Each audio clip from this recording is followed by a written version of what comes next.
ആ ബാക്കിലുള്ള ആളെ നീച്ചേ സ്റ്റാൻഡ് അപ്പ്. എന്തിനാ? You talking in my class. Ma'am ഞാൻ സംസാരിച്ചിട്ടില്ല. ഞാൻ എന്തിനാ എണീക്കണ്ടേ? മാമിന് തോന്നുന്ന പോലെ അങ്ങനെ ഓരോ കാര്യങ്ങൾ വിളിച്ചു പറയുമ്പോൾ അതുപോലെ ചെയ്യണമെന്ന് എനിക്ക് പറ്റില്ല. പ്ലീസ്.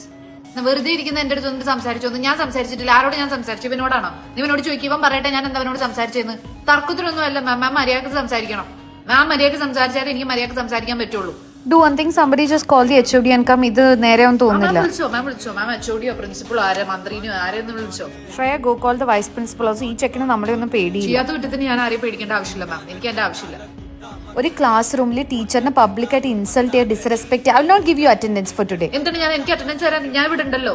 എനിക്ക് ഇവിടെ ഇല്ലെങ്കിലല്ലോ അറ്റൻഡൻസ് തരാതിരിക്കും. അറ്റൻഡൻസിന്റെ അർത്ഥം എന്താണ്? അറ്റൻഡൻസ് എന്ന് പറഞ്ഞാൽ ഇവിടെ ആരുണ്ടോ ഇല്ലയോ എന്നുള്ളതാണ് മാം നോട്ട് ചെയ്യേണ്ടത്. ഇവിടെ ഉള്ള ആൾക്ക് അറ്റൻഡൻസ് തരാൻ പറ്റില്ല എന്ന് പറഞ്ഞാൽ ശരിയാവാ? You do one thing, you get out of my class, okay? പറ്റില്ല മാം. പറ്റില്ല. എനിക്ക് പോകാൻ പറ്റില്ല മാം. സോറി. മാമിന് വിരോധമുണ്ടെങ്കിൽ മാം പോയിക്കോളൂ. മാം പോയിക്കോളൂ. കുഴപ്പമില്ല.